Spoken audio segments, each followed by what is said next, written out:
First of all, it is important that we allow this discussion, this discourse to go on, because that's what it's supposed to be. People are supposed to air their views, their opinions, and all that. At the end of the day, there's a place which will be able to debate on this. That's Parliament, whether it goes to the referendum or not.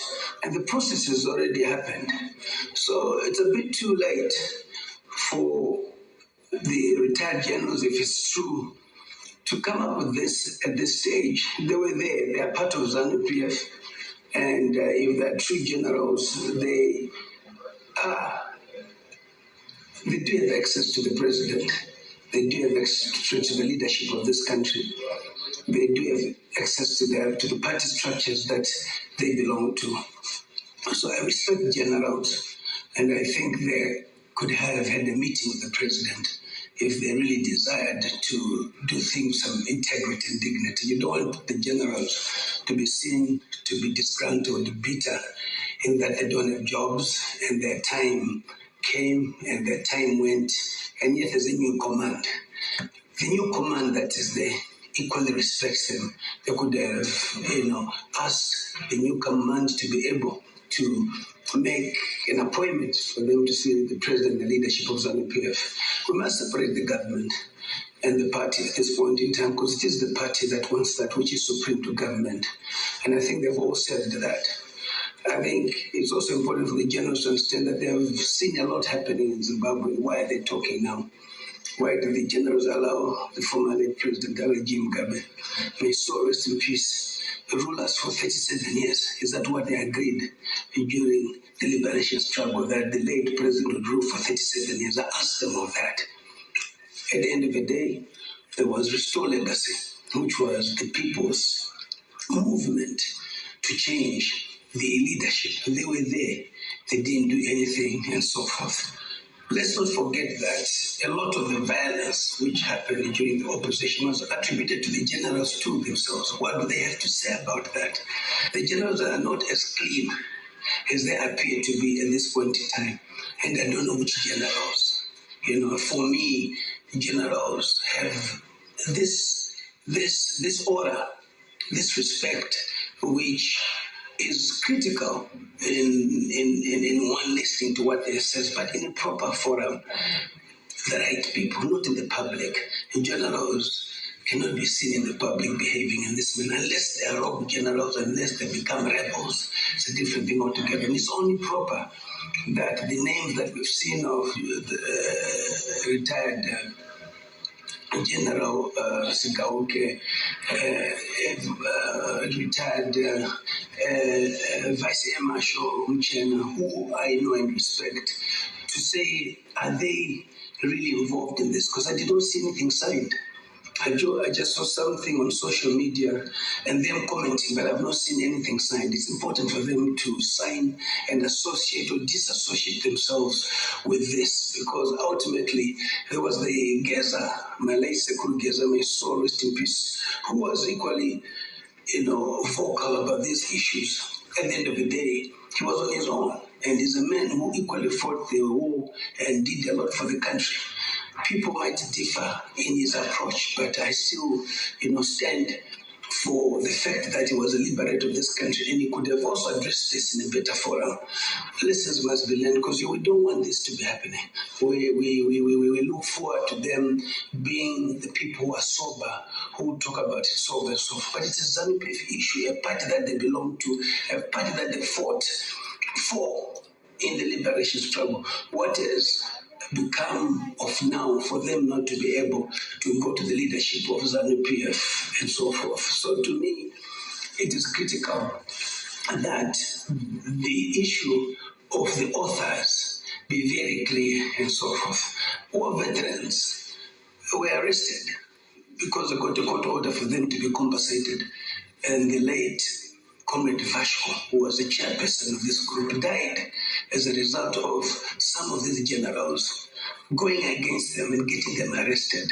I've never known of war veterans or generals in office or in power or retired who then push for their own war veterans to be arrested. some of the generals don't belong to the War Veterans Association because they think, listen, Nyembe, Iombe Kufura, join association.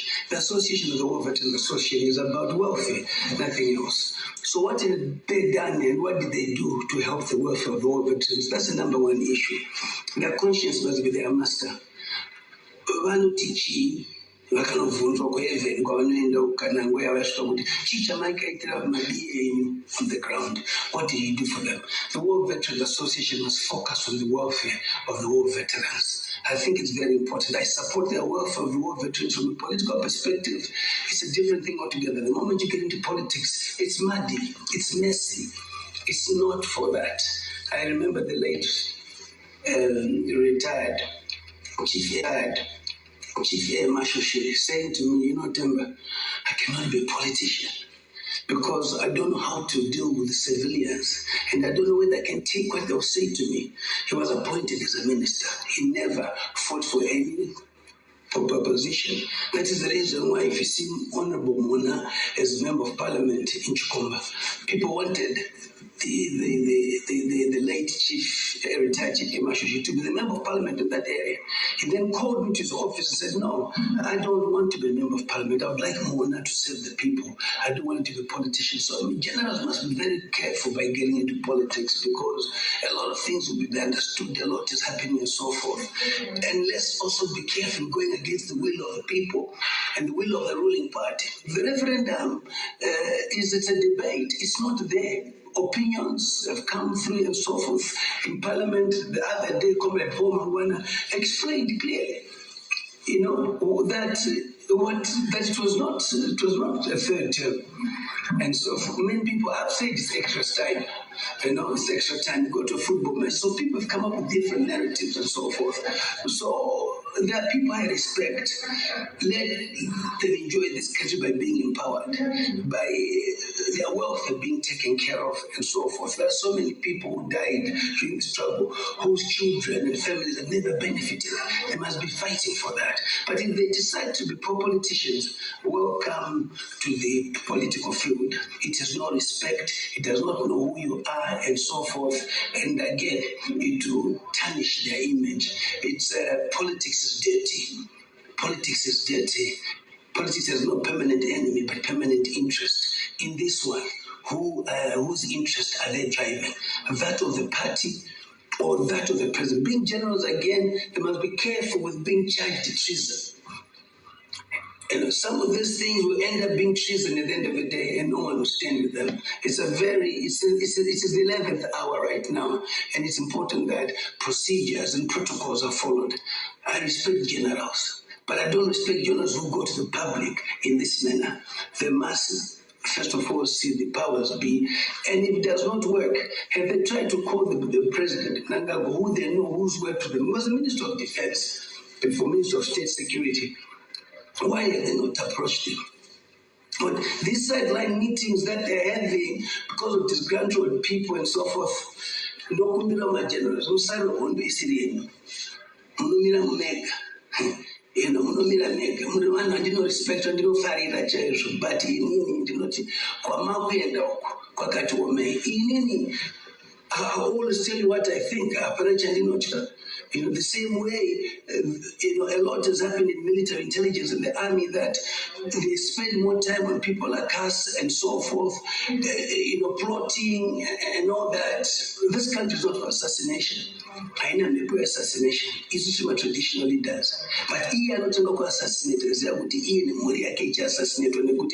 If you live by the sword, or die by the sword, and let's not think you can control the military. Zimbabwe is not controlled by the military. It's controlled by the people. And the army is the people's army. Because I think I know my soldier and they are not control Zimbabwe. No. And he's robber. No control in Zimbabwe through a democratic process. And the army is part of the people of Zimbabwe, maintaining law and order, the police doing the same and so forth. Let them play their role in that aspect. Let them allow democracy to prevail. And democracy is stubborn. At times you don't have to agree with everything, but I think it's important that we know that no one is more superior than the other. Tese tunoenda kuninga, but hatizi ninga dzatoenda ndedzipi. Tese tunoenda kuchechi, hamuzi munamato wedu. Saka hapana umwe munhu anogona kuti anouraya umwe munhu nekuti Mwari chete ndiye anoziva mazuva edu. Saka zvekuchikidzirana izvi zvenyembe zvechi zvakapera nguva yacho. We now need a new era, a generational consensus of people who observe the founding principles of the struggle. Ndo zviri kuitika munyika medu hamuna kugadzikana. Isusu sekurugadzonzi media tiri kupa kutsvagirai nyaya, hatina chatinowedzera kana kutapudza. Don't forget to subscribe to our YouTube channel. Thank you so much for watching our videos. I am signing out.